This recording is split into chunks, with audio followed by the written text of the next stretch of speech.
오늘은 교회 하나님 나라를 향한 디딤돌 세 번째 시간으로 마음을 같이 하는 공동체라는 제목을 하나님 말씀을 증거합니다.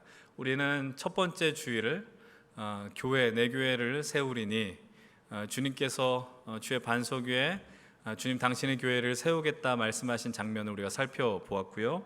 지난주에는 우리가 다윗의 이야기 아둘람 공동체를 통해서 하나님을 의지하는 공동체라는 주제로 말씀 나눴습니다. 이제 오늘은 우리가 마음을 같이 하는 공동체, 이 공동체는 어떠한 모습을 하고 있는지를 살펴보면서 하나님의 은혜를 함께 나누고자 합니다. 오늘도 동일하게 여러분들에게 한 가지 질문을 드리면서 말씀을 시작하려고 합니다. 여러분들은 오늘까지 살아오시면서 여러분들의 마음을 나눌 수 있는 귀한 어떤 사람들을 갖고 계십니까? 아니면 또는 여러분들의 마음을 나눌 수 있고 같이 할 수 있는 그런 공동체를 갖고 계십니까? 여러분들 마음을 같이 한다라는 것을 우리 흔히 공감한다라는 단어를 사용합니다. 이 공감이라는 단어는 당연히 한자어겠죠. 함께 한다는 뜻의 공자와 느낀다는 감자를 사용해서 공감이라는 단어를 사용합니다. 어떠한 상황 속에서 함께 있을 때 느끼는 그 감정이 함께 그 감정을 느끼는 것, 그걸 우리는 공감이라고 표현합니다. 영어로는 심패시라는 단어와 또 엠패시라는 단어를 사용하기도 합니다. 이 모든 것이 다 어떤 의미가 있느냐, 함께 그 고통에 동참한다, 그리고 고통 속으로 들어간다는 단어를 그 영어 단어에 다 내포하고 있는 것이죠. 여러분, 공감한다라는 것은 참 좋은 일 같아요. 누군가 함께 마음을 나누고 같이 한다라는 것, 그런 사람이 있다는 건 참으로 행복한 일 아니겠습니까? 그런데 이 자리 속에서 다시 한번 또 동일한 질문을 여러분 던집니다. 여러분들의 마음을 읽어주는 그런 사람들이 존재합니까? 아니, 그 마음이라는 것, 공감을 뛰어넘어서 함께 이 동일한 가치관을 품는, 그리고 같은 목적과 삶의 의미를 추구하는 가족이나 친구, 동역자들을 갖고 계십니까? 그런데 생각보다요, 그런 마음을 함께 할 수 있는 사람, 그 가치에 동참하는 사람을 만나는 게 생각보다는 꽤 어렵다라는 것을 적지 않은 삶을 통해서 보면서 느끼게 되는 것 같습니다. 여러분, 아무리 남녀가 사랑한다 할지라도, 그래서 결혼을 하며 이 결혼 생활을 시작한다 할지라도 처음부터 마음을 같이 한다는 건 쉬운 것이 아니더라라는 거예요. 오히려 결혼을 하는 이유는 마음을 같이 하고자 하는 믿음의 시도가 아닐까라는 생각을 해봅니다. 오늘 말씀은 우리가 세계 최초의 교회, 우리가 흔히 초대교회라고 부르는 처음 교회라고도 할 수 있습니다. 바로 예루살렘 교회에 대한 이야기를 살펴보려고 합니다. 예루살렘 교회의 시작과 탄생에 대한 이야기는 우리가 수련회를 앞두고 나서 앞두기 직전 그때에 한번 살펴보도록 하고요. 오늘은 이 첫 번째 교회의 모습은 어떠한 교회인가, 이것을 함께 살펴보려고 하는데, 오늘 우리가 읽은 본문 44절은 이렇게 이야기를 해요. 뭐라고 이야기하냐면 믿는 사람이 다 함께 있다라고 이야기합니다. 믿는 사람이 다 함께 있다. 여러분, 그들은 함께 있었습니다. 우리가 지난주에 마음이 원통한 자들, 또 환난당한 자들, 빚진 자들이 무려 400명이나 모여 있었던 아둘람 공동체 이야기를 나누었어요. 그리고 그때 제가 강조하고 또 강조했었던 건 무엇입니까? 그 공동체의 지도자로서 다윗이 가장 강력한 리더십을 발휘할 수 있었던 가장 근본적인 이유는 바로 그들을 떠나지 않고 함께 할 수 있었다, 함께 했었다라는 사실이었었습니다. 여러분들, 오늘도 우리가 예수 그리스도를 구원자로 고백하며 함께 모여 있습니다. 여러분들, 그리고 이들도 마찬가지로 함께 모여 있더라라는 것이죠. 여러분, 왜 이들이 모여 있는지 우리는 우선 그 당시 시대적 상황을 떠올릴 필요가 있어요. 그 당시에 그리스도인들이 처한 상황이 어떠한가 이해할 필요가 있습니다. 예수님께서 부활하신 이후에 40일 동안 제자들과 함께 하나님 나라의 일을 말씀하셨다라고 사도행전 1장 4절을 통해서는 말씀을 하고 있어요. 여러분, 그리고 그 이후의 말씀은 뭐라고 이야기하는지 함께 읽어봅니다. 사도행전 1장 4절입니다. 함께 읽겠습니다. 사도와 함께 모이사 그들에게 분부하여 이르시되 예루살렘을 떠나지 말고 내게서 들은 바 아버지께서 약속하신 것을 기다리라. 아멘. 주님께서 제자들에게 하신 부탁의 말씀이 두 가지가 있습니다. 처음에는 뭐라고 이야기를 해요? 예루살렘을 떠나지 말아라 라고 이야기합니다. 그리고 두 번째는 내가 너에게 약속한 것을 기다려라 라고 요청하시죠. 여러분, 우리는 그 기다리는 것은 바로 성령의 임재, 성령님의 오심, 성령 강림절이라고 하는 그 오순절의 성령 사건을 의미한다는 것을 기억하실 것입니다. 여러분, 예수님께서는 그 성령을 받기 위해 너희들이 필수적으로 해야 되는 일이 있는데 그것은 무엇이냐? 예루살렘을 떠나지 말라라고 이야기를 하는 겁니다. 여러분들, 예루살렘을 떠나지 말며 그곳에서 함께 그들이 머물러 있어야 된다라는 것을 천사들을 통하여 듣게 되는 것이죠. 이 제자들이 성령을 받음으로 인하여서 이제 또 기다려야 하는 사건이 하나 있었습니다. 그것은 무엇이냐? 바로 예수님의 다시 오심입니다. 우리는 그것을 예수 그리스도의 재림이라고 이야기를 합니다. 여러분들, 그들은 초대교회, 예루살렘 교회 성도들의 마음 가운데는 이제 예수님이 곧 오신다라는 믿음을 갖고 있었다라는 거예요. 그래서 이들이 함께 있다라는 말의 의미는 단순히 그냥 장소만 함께 머물러 있다라는 것을 의미하지 않다라는 사실입니다. 오늘 본문 44절로 45절은 이렇게 말씀합니다. 함께 우리 본문 44, 45절 읽겠습니다. 시작. 믿는 사람이 다 함께 있어 모든 물건을 서로 통용하고 재산과 소유를 팔아 각 사람의 필요를 따라 나눠주며. 믿는 사람이 다 함께 있었어요. 근데 거기서 무엇을 하느냐? 물건을 서로 통용했다라고 이야기합니다. 여러분들, 물건을 함께 여러분들 나눠 쓸 수 있는 사람은 어떤 수준의 사람일까요? 여러분들 같이 살아가는 형제가 있다면, 이제 동성 간의 자매 아니면 형제, 그때 제일 분개하는 일은 무엇입니까? 내가 아끼는 옷을 누군가 먼저 입을 때 그때 우리는 발작을 하죠. 그러면서 서로 복수를 다짐합니다. 이것이 우리가 가장 근본적으로 갖고 있는 기본적인 심성이라는 거예요. 여러분들, 누군가 같이 물건 쓰는 건 정말 결코 쉬운 일이 아니라는 겁니다. 근데 시대가 쉽게 흐름이 바뀌면서 요즘 어떤 일들이 벌어진지 아세요? 흔히 말해서 이제 공유 개념들이 많이 벌어진다라는 겁니다. 그래서 요즘 동일한 장소에 여러 명 그 사무실을 쓰는 걸 우리는 공유 오피스라고 이야기를 하죠. 그리고 또 심지어 이제 어떤 교회를 개척하시는 분들이 예배당을 바로 마련하기 어렵기 때문에 공유 예배당이라는 개념도 생겨나기 시작했습니다. 그래서 예배 시간을 달리해서 동일한 장소에 한 4개에서 6개 교회가 돌아가면서 예배를 드리는 일들이 이제 최근 들어서 벌어지기 시작하더라라는 겁니다. 그런데 사실 그것은 엄밀하게 말하면 공간의 공유이지 삶을 공유하는 건 아니에요. 물건만 서로 나눠 쓰는 수준에서 그들이 끝나지 않습니다. 그래서 여러분, 심지어 그들은 어떻게 이야기를 하느냐? 자신의 재산과 소유를 팔아서 사람의 필요를 따라 나누어 줬다라고 성경은 기록을 하고 있어요. 여러분, 우리는 물건을 나눠 쓴다, 여기까지는 어느 정도 이해할 수 있습니다. 내가 갖고 있는 것, 그래, 그 사람이 필요하다면 좀 나눠줄 수 있어, 이렇게 생각할 수 있다고요. 근데 그 다음의 장면은 도저히 이해하기가 어려워요. 내가 가지고 있는 그 재산을 팔아서 그것을 각 사람의 필요에 따라 나누어 준다? 선뜻 그것을 하기란 너무나도 어렵다라는 것입니다. 아니, 어떻게 이들은 우리가 이렇게 이해할 수 없는 행동들을 할 수 있었을까요? 어떻게 이렇게 감히 할 수 없는 무모한 행위들을 할 수 있었겠습니까?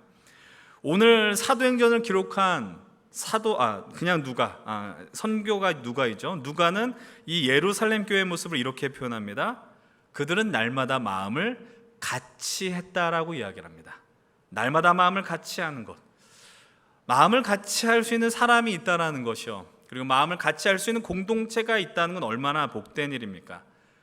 근데 다시 한번 원론적으로 다시 돌아가면 이런 사람을 만나는 일, 이런 공동체를, 교회를 만나는 일은 생각보다 꽤 어렵다라는 거예요.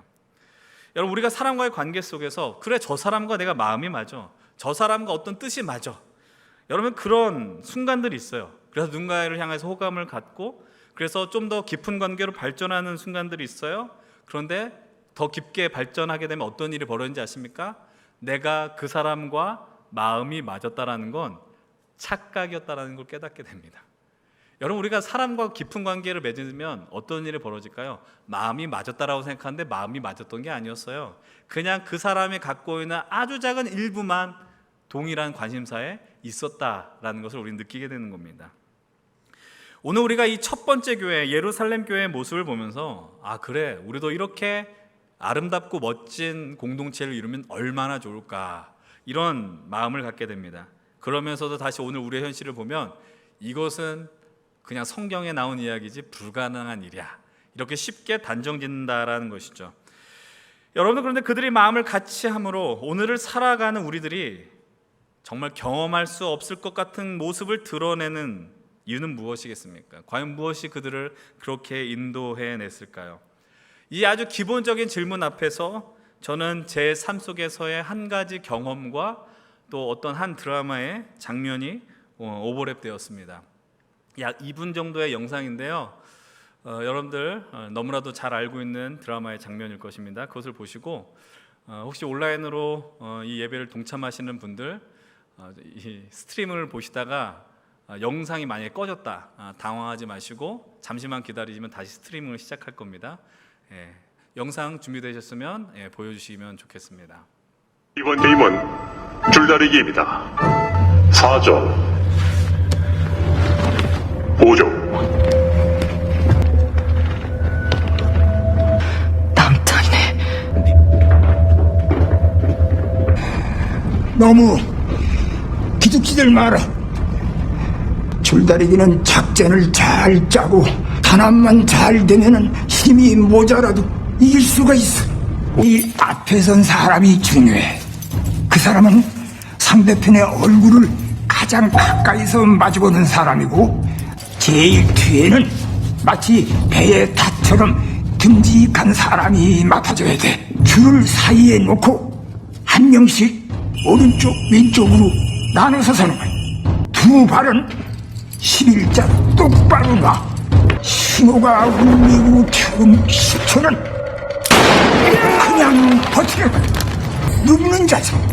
아랫배를 하늘로 쭉 밀어 올리고 그러면은 웬만해서는 안 끌려가. 그렇게 버티다 보면 상대편 호흡이 깨지는 순간이 분명히 올 거야.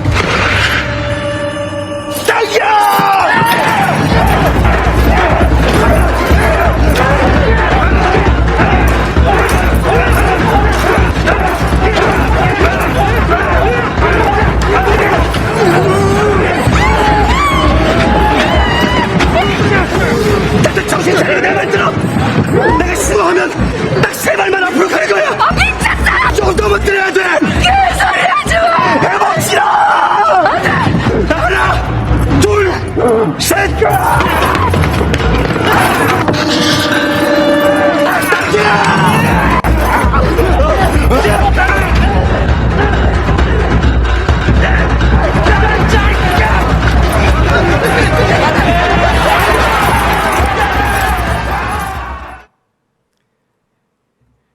뒤에 잘리는 장면은 너무나도 강렬해서 잘랐습니다. 그 유명한 오징어 게임의 줄다리기 장면입니다. 여러분 거의 다 보셨겠지만 이 사람들, 이 한 그룹을 형성하는 그 사람들이 그 줄다리기를 한 팀으로 구성해서 게임하기에는 너무 적합하지 않은 사람들로 구성이 되어 있어요. 그 게임의 참가자 중에 최고령 참가자가 있고 또 여성들, 아무도 받아주지 않았었던 그 여성들이 그 팀에 남아 있었습니다. 그런데 힘을 사용하는 그 줄다리기를 이들이 하게 된 것이죠.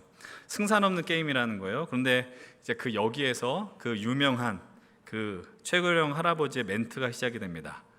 모두 기죽지 마라. 줄다리기는 작전을 잘 짜고 단합만 잘 되면 힘이 없어도 이길 수 있어 라고 시작을 하죠. 그리고 한 호흡으로 거의 400글자에 해당하는 대사를 읊었다라고 이야기를 하지 않습니까? 근데 이 공동체에 대한 이야기를 하면서 왜 줄다리기를 이렇게 떠올렸을까요? 재미없는 이야기 중에 손가락에 꼽는 이야기가 군대 이야기지 않습니까? 제 군대 이야기를 잠깐 들려드리면 군에 있을 때 매년 체육대회가 있었습니다. 체육대회가 있었는데 그때 저희가 속해 있었던 이제 제대라고 이야기를 해요. 중대라고 이야기하지 않고 저는 제대라고 이야기를 했는데 그 제대 부제대장이 체육대회 근데 다른 종목은 신경 쓰지 않습니다. 이 오직 줄다리기에만 목숨을 건 사람이 있습니다. 인생 살다 보면 쓸데없는 거에 이렇게 목숨을 건 사람이 있습니다. 좀 피곤한 사람이죠. 어쨌든 근데 그때 줄다리기를 이기기 위해서 저희들에게 비법을 가르쳐 주는데, 이 오징어 게임에 등장한 것과 유사한 비법들을 엄청나게 많이 전수해 주더라라는 겁니다. 그래서 서로 엇갈리게 서라, 그리고 줄을 겨드랑이에 끼고, 그 다음에 줄을 당기는 것이 아니라 줄을 잡고 버텨라라고 요청을 하는 거예요. 여러분, 여기서 중요한 게 있습니다. 줄다리기를 할 때에, 줄을 잡을 때 필요한 줄의 형태가 있습니다. 그것은 바로 그 줄이 일자의 모습이 되어야 된다는 거예요. 여러분들, 최대한 일자를 잡기 위해서는 그 앞사람과 뒷사람이 머리가 되게 일렬로 잡혀야지 그 줄이 일자의 모습을 유지한다라는 사실이에요. 사실 이거 버티기라는 걸 하면은 말이 버티기죠. 한 게임 하고 나면 팔이 땡땡 붙는 느낌을 하게 됩니다. 그런데 그래도 버티는 이유는 욕먹을까 봐 그렇게 줄을 잡고 있는 것이죠. 근데 실제로 그렇게 게임을 하면은 승률이 상당히 높았었던 기억이 납니다. 근데 여러분들, 이렇게 줄다리기 속에서요, 이 줄다리기에 참여한 사람들이 각자의 포지션으로 그 줄을 당기려고 하면 절대로 그 게임을 이길 수 없어요. 그런데 그 줄이 일렬로, 일자로 형성이 되어서 한 방향으로 버티고 당겨온다면, 그것이 마치 오늘 말씀에 등장하는 이 믿음의 공동체가 마음을 같이 하는 것과 상당히 유사하다라는 생각을 하게 되었습니다. 하나의 방향을 유지하는 것, 일직선으로 줄을 만드는 것, 예루살렘 교회와 또 오늘 이곳에 함께 예배하는 우리에게 해당하는 그 일직선의 줄은 무엇을 의미하겠습니까? 그것은 너무나도 당연하게 바로 우리 예수 그리스도라는 사실입니다. 여러분, 그분이야말로 예루살렘 교회와 오늘 이곳에 함께 예배하는 우리에게 마음을 같이 하게 하는 유일한 근원이 되시고 동력이 된다라는 사실이에요. 여러분들, 줄을 일렬로 맞추기 위해서는 우리가 한 방향으로 그 앞에 있는 사람의 머리의 뒤통수를 바라봐야 합니다. 힘이 모아지기 위해서는 힘의 흐름과 방향이 동일해야 하는 것처럼, 진실로 이 믿음의 공동체 안에서 우리가 마음을 같이 하기 위해서는 다른 것 다 달라도 상관없지만, 우리가 오늘 이 자리에, 이 예배 가운데, 또 이 말씀의 자리에서 놓치지 말아야 되는 것, 바로 예수 그리스도를 향한 시선이라는 것입니다. 여러분, 이곳에 예배하면서 여러분 예수님을 보지 못하면 무슨 소용이 있겠습니까? 여러분, 우리가 마음으로 예수님을 믿는다라고 이야기하고 입술로 그렇게 고백할지라도 그냥 우리 마음속에서 그냥 왔다 가고 좋은 말씀 들었고 좋은 찬양을 들었고 그런 태도로 예배를 드린다는 것은 우리가 줄다리기를 할 때 각자 그냥 자신의 몸으로 그 줄을 당기는 것 같은, 그것과 정말 별다를 것이 없는 모습이다라는 사실이에요. 여러분, 그렇다면 오늘 우리가 이렇게 마음을 같이 하기 위해서 우리들이 가져야 하는 모습은 무엇이겠습니까?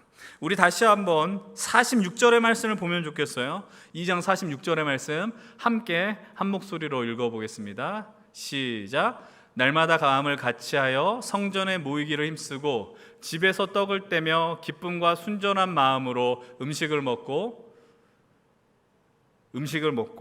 그 다음에 그들의 성전에 모이기를 힘썼다라고 성경은 기록을 하고 있습니다. 그들이 성전에 모여서 무엇을 했을까요? 그들이 이같이 같이 모여서 하는 일은 너무나도 당연합니다. 우리가 바로 앞에 있는 42절을 통해 확인하게 됩니다. 함께 42절 말씀도 읽어보겠습니다. 시작. 그들이 사도의 가르침을 받아 서로 교제하고 떡을 떼며 오로지 기도하기를 힘쓰니라. 사도의 가르침을 받고요, 기도하기에 힘썼습니다. 그들이 한 자리에 모여서 같이 음식을 먹습니다. 마음을 나눕니다. 그러나 먼저 해야 하는 일은 이것이었습니다. 바로 하나님의 말씀 앞에 서 있었다라는 사실이고요, 그 말씀을 의지하며 하나님 앞에 간구했다라는 사실이에요. 그래서 그들이 누리게 되는 것은 무엇입니까?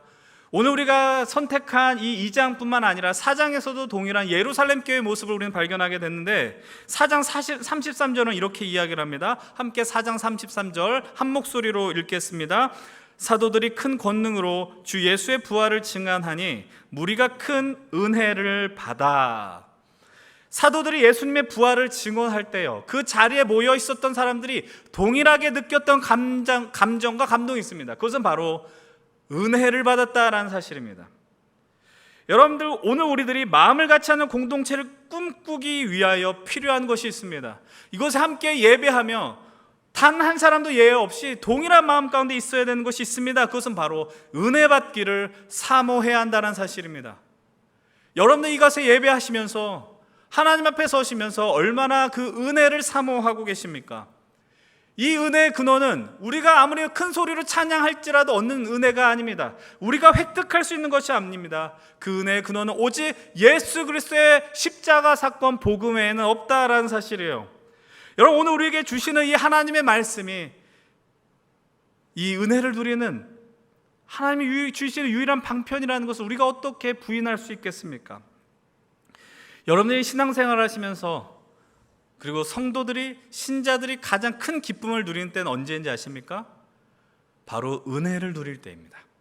하나님의 말씀에 들려서 그 말씀이 나를 살린다라는 감동을 느끼게 될 때에 우리는 그것을 은혜 받았다라고 표현하죠. 여러분, 이것이 진실로 이 비단 지극히 개인적인 제 의견일까요? 그렇지 않다고 생각합니다. 제가 요즘 청년들에게 제일 많이 하는 이야기 중에 하나가 바로 이런 것입니다.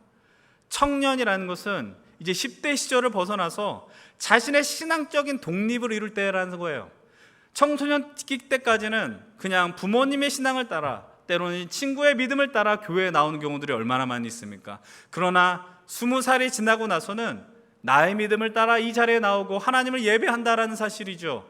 근데 여러분, 이 자리에 있기까지 제가 분명하게 말씀드릴 수 있는 건, 여러분들의 인생 속에서 하나님을 진실로 인격적으로 만난 순간 그 포인트가 분명히 존재했다라는 거예요.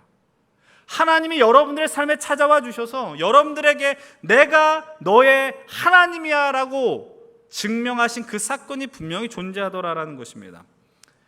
그러니까 여기에 와 있는 것이지, 여러분은 왜 이 자리에 나와 있습니까? 여기서 여러분들을 예배자를 지킨다고 해서 무언가 더 경제적인 풍요로움을 나눠줄까요? 여러분들 먹을 배고픔을 채워줄까요? 아니요. 여기서 얻을 수 있는 거는 은혜밖에 없다는 사실이죠.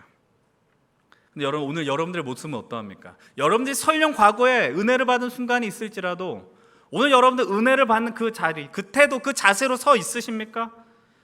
여러분, 하나님의 은혜를 받는 것에 너무 인색하지 않냐라는 거예요. 아니, 은혜를 받는 걸 혹시 이렇게 생각하지 않습니까? 하나님께서 내게 있는 문제를 해결해 주셨을 때 나는 은혜 받았다라고 표현하지 않습니까? 근데 오늘 우리가 받아야 하는 은혜는 오늘 우리를 향하여 말씀하시는 하나님과의 만남을 통해 누리는 은혜가 되어야 할 줄로 믿습니다. 그때가 될 때 우리는 비로소 마음을 같이 하는 공동체 출발선상에 서 있을 수 있다는 것이죠. 여러분, 오늘 우리는 어디에서 은혜를 누리려고 하십니까? 우리들은 우리가 드리는 이 예배 가운데 정말로 진실로 하나님의 은혜를 맛보셔야 합니다. 여러분, 제가 이런 말씀을 드리면서 진짜 마음에 무거운 책임을 느끼는 것도 사실입니다. 여러분들을 향해서 정말 여러분들이 열과 성을 다하여서 이 예배 자리에 나왔는데 이 30분이 넘는 40분 가까운 설교를 하면서 여러분들 졸게 한다? 제 책임이 있겠죠. 근데 예배 시작하자마자 5분 만에 졸면 그건 여러분들의 책임이고, 설교 한 10분 지나서 졸면 제 책임이라고 합시다. 그러나 그럼에도 불구하고 은혜를 사모하세요. 하나님이 오늘 우리 삶 속에서 베풀려고 하는 은혜를 사모하셔야 돼요. 그렇게 될 때 하나님, 우리가 상상할 수 없는 그 놀라운 믿음의 역사의 자리로 우리를 초청하고 계시다라는 사실입니다. 그렇다면 마음을 같이 하게 될 때 우리 안에 공동체에 어떤 일들이 벌어질까요? 여러분, 신약성경을 읽다 보면 이 첫 번째 교회, 그리고 바울이 세운 교회에 꽤 많이 등장하는 표현이 있습니다. 그것은 한 마음과 한 뜻이 되었다라는 것, 마음을 같이 했다라는 표현이 꽤 많이 등장하게 됩니다. 사도행전 4장에서도요, 사도 베드로와 요한이 예수님을 증거하다 공회의 불리움을 당하는 사건이 등장합니다. 그때 어떠한 위협을 당하느냐, 도저히 더 이상은 예수의 이름으로 전하지도 말고 선포하지도 말아라는 그런 협박 앞에 놓여 있게 되는 것이죠. 그때에 그 사도 베드로와 요한을 바라보면서 남아 있었던 성도들이 이런 모습을 나타내게 됩니다. 4장 23절로 24절 상반절까지의 말씀이에요. 함께 읽겠습니다. 시작. 사도들이 노임에 그 동료에게 가서 제사장들과 장로들의 말을 다 알리니 그들이 듣고 다 한마음으로 하나님께 소리를 높여 이르되.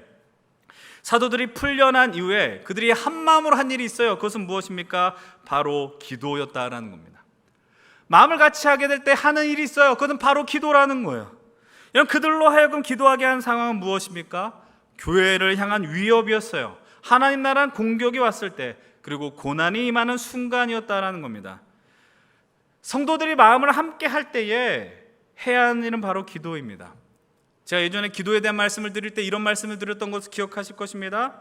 기도라는 행위는 정말로 미약해 보이는 보잘것없는 하나의 행위처럼 느껴지지만, 그러나 그 기도는 온 역사를 움직이는 위대한 진동의 출발점이 될 것이다 라고 말씀을 드렸어요. 오늘 우리가 살아가는 오늘의 이 현실은 우리가 신앙의 자유가 보장된다라고 하지만 왠지 모르게 예수 믿고 산다라고 살아가면 좀 위축되는 현실을 맛보게 됩니다. 교회를 다닌다라 그러면 교회 뭐 좋은 거 있어? 라는 소리를 듣게 됩니다. 신앙생활을 한다 그러면 아직도 교회 다녀라는 이야기를 듣는 시대를 우리가 살아간다라는 거예요. 그런 상황 속에서 우리가 이 믿음을 붙고 나아가야 하는데 우리의 믿음을 흐트러버리는 현실이 눈앞에 있지 않느냐라는 겁니다. 여러분 기억하십시오. 예수 믿고 산다는 건, 복음을 믿고 산다라는 건 진실로 기쁜 일이고요, 자랑스러운 일이 되어야 한다라는 겁니다. 그럼에도 불구하고 이 감추고 싶은 이 현실이 되었다는 것 너무나도 서글프지 않습니까? 이러한 시대 속에서 함께 기도의 자리를 여러분들 회복하기를 축복드립니다. 우리가 매주 예배를 드릴 때 경건회를 통하여 한 목소리를 높여드립니다.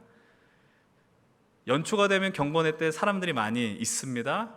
그런데 시간이 지나게 되면서 한두 사람씩 사라지게 되고요, 조금씩 날이 더워지니까 점점 사람들이 사라지는 것을 보게 돼요. 여러분, 그래도 한 목소리를 기도한다는 건 참으로 중요한 것입니다. 그리고 지난 주일부터 이제 우리는 수련을 앞두고 릴레이 기도, 40명의 릴레이 기도를 시작하게 되었어요. 여러분, 기도라는 건 이거예요. 마음을 같이 할 때도 기도를 하거든요. 그런데 기도를 하면서도 마음을 같이 하는 일들이 벌어지더라라는 겁니다. 그럼 여러분, 기도를 왜 하실까요? 여러분들, 우리가 기도를 통해서 누려야 하는 건 무엇인지 아십니까? 바로 이 기도를 들으시는 하나님이 바로 오늘 우리를 통하여 하나님의 일을 행하신다는 건 진실로 믿고요, 그리고 우리가 하나님의 역사로 들어가 하나님의 놀라운 그 충만한 은혜를 누려야 한다라는 것입니다.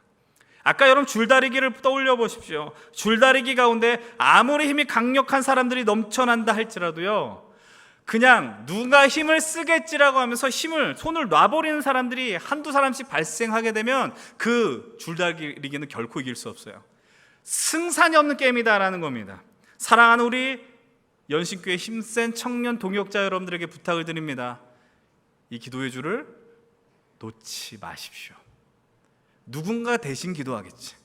누군 나보다, 내가 기도하지 않을 때 누가 나보다 더 힘을 내어 기도하겠지라는 마음이 올라올 때마다 그 생각을 잠시 멈추십시오.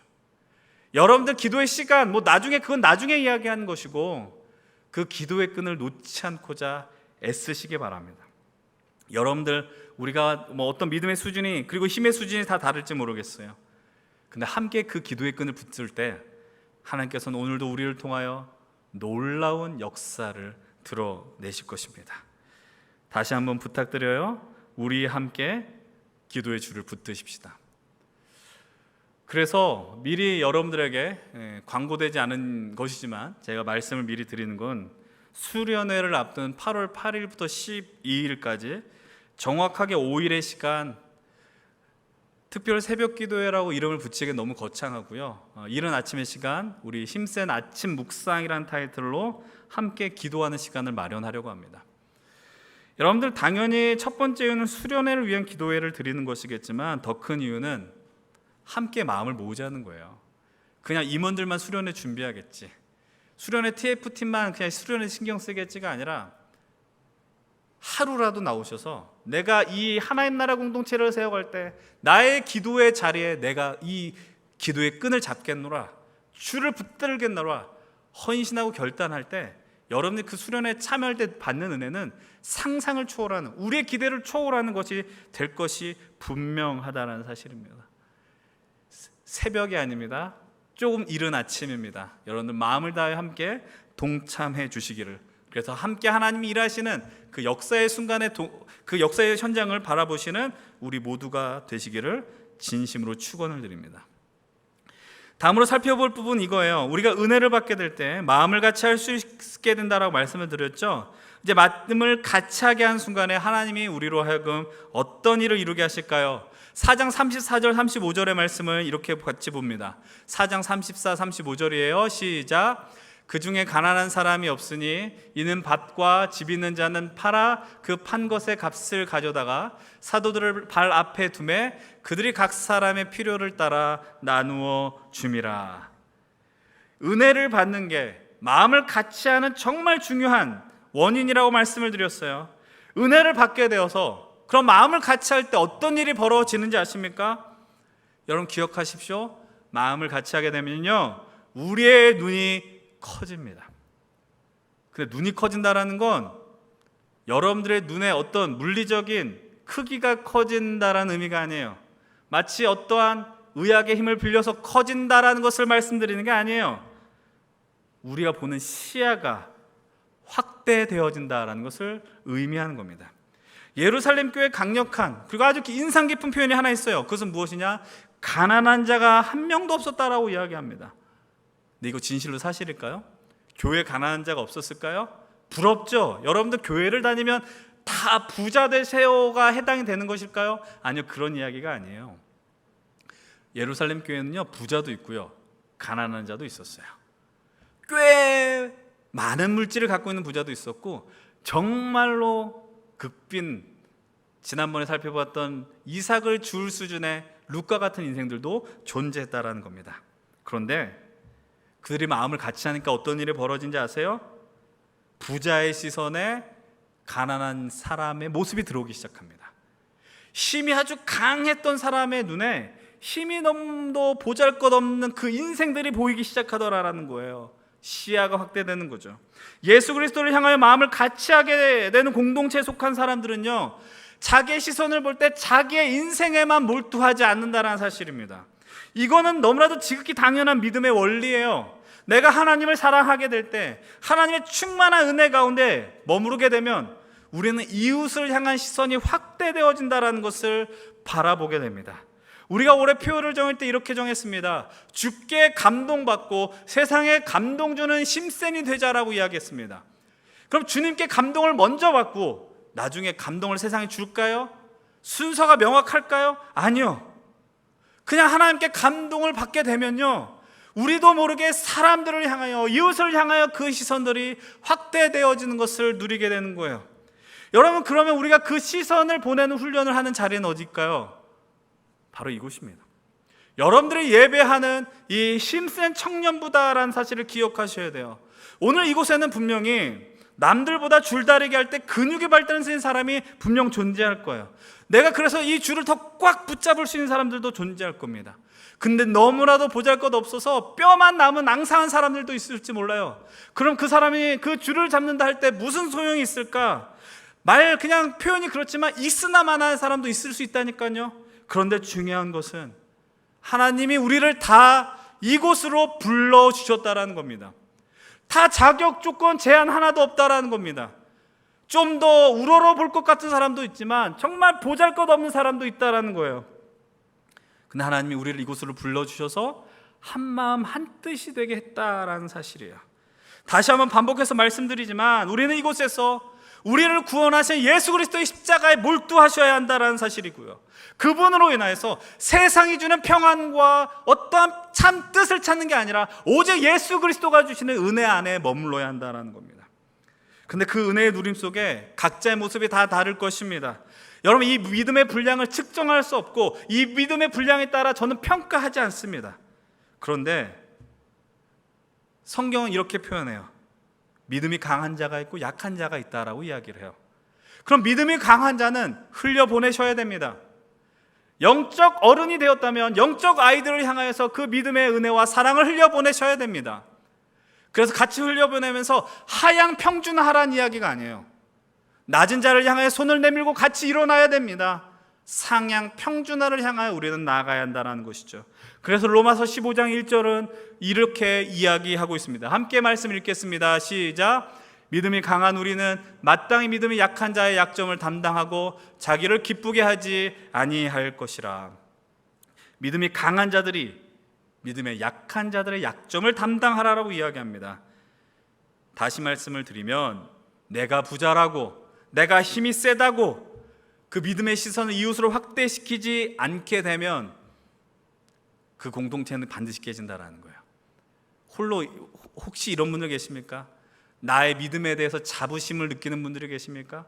근데 그 자부심이 타인을 향해서 선한 영향력을 끼치지 못한다면, 그 은혜와 사랑이 흘러가지 못한다면 쓸데없는 자부심이라는 거예요. 여러분 기억하십시오. 하나님께서 우리에게 은혜를 베풀어 주셨습니다. 그 은혜는 내 안에만 머물러서는 안 된다라는 거예요. 여러분들 가운데 믿음이 강한 것 같은 분들이 계십니까? 아니, 나는 아직 연약한 자라고 생각하는 분들이 계세요? 조금 부담스러운 요청을 한 가지 하겠습니다. 미안하지만 그래도 이 자리에서, 이 공동체 안에서 섬김의 자리에 있는 분들, 목장 리더로 섬기시고 공동체 임원이 되어주시는 분들, 또 사역팀으로 섬기는 분들 계시다면 여러분들의 눈이 더 커지길 축복합니다. 그래서 믿음이 약한 이를 향한 시선을 확대시키길 진심으로 축복을 드립니다. 그리고 그렇게 될 때에, 그리고 그렇게 될 수 있는 유일한 방법은 다른 것 없습니다. 여러분들이 예수님을 바라보셔야 됩니다. 예수님 보지 않고 그 능력을 발휘할 수 없어요. 여러분 이곳에 올 때마다 예수 그리스도의 십자가를 바라보시며 예수님이 우리에게 베푸신 은혜에 몰두하십시오. 저는 우리 힘센 청년부가 줄다리기 할 때요, 그냥 다 자기 배 쪽으로 줄을 끌어다니는 인생들이 되지 않기를 바라요.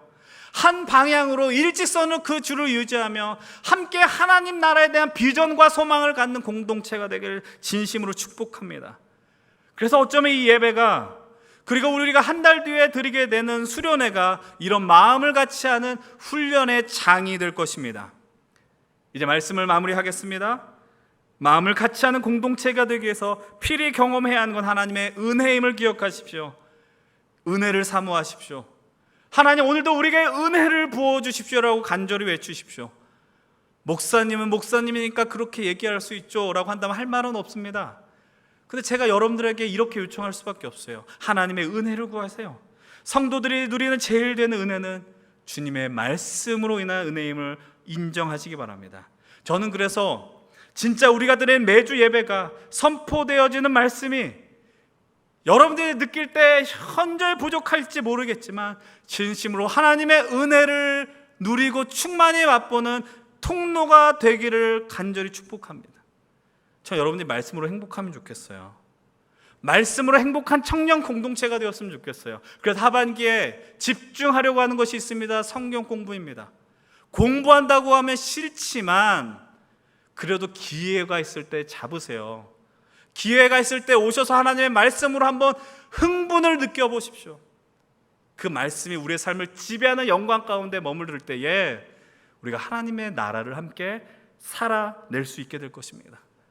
그렇게 되면 우리가 마음을 같이 하여 기도하는 것 문제도 되지 않고요. 그래서 여러분들 그 기도의 자리도 함께 나오십시오. 매주 드리는 경건에 함께하는 청년들 더 늘어나기를 원합니다. 그리고 목장 모임이 끝날 때마다 함께 기도하십시오. 이제 끝날 시간이 됐으니까 빨리 조급하게 마무리하자, 이렇게 하지 마시고 서로의 기도 제목을 붙들고 기도하십시오. 하나님의 역사의 자리로 나가십시오. 그리고 마음을 같이하여 은혜를 받을 때 일어나는 일들, 여러분들 가운데 가난한 자들이 다 한 명도 없게 되길 축복합니다. 물질적인 가난함도 없길 바라지만 여러분들의 영적 상태가 정말 올해가 끝나기 전에 우리 모두 업그레이드되는 기적과 같은 일들이 벌어지길 축복합니다. 여러분들 마음속에 한 주의 삶을 살아가면서 내가 하나님을 사랑해, 내가 주님 없이 살 수 없어라는 그 믿음의 고백들이 삶의 순간순간마다 터져 나오길 바라요. 제 욕심이 아니라, 그냥 내 어떤 야망이 아니라 진실로 우리들이 그런 하나님의 안에서 그 마음들을 누리게 되길 원합니다. 그래서 내년에 우리들이 하나님 나라를 소망할 때 제가 그 나라에 동참하겠습니다라고 열정적으로 일어서는 우리 청년들이 불과 같이 일어날 수 있게 되기를 바랍니다. 여러분들 이제 우리 함께 줄다리기에 동참하십시오. 구경꾼들이 되지 마십시오. 함께 줄을 붙들고 한 줄이 되어 함께 하나님 나라를 향하여 멋지게 나아가십시다. 그럴 때 반드시 우리는 끌려가지 않고, 그래서 저 나락으로 떨어지지 않으며 하나님의 영광 속에 반드시 승리의 나라로, 승리의 영광의 자리로 나아가게 될 것입니다.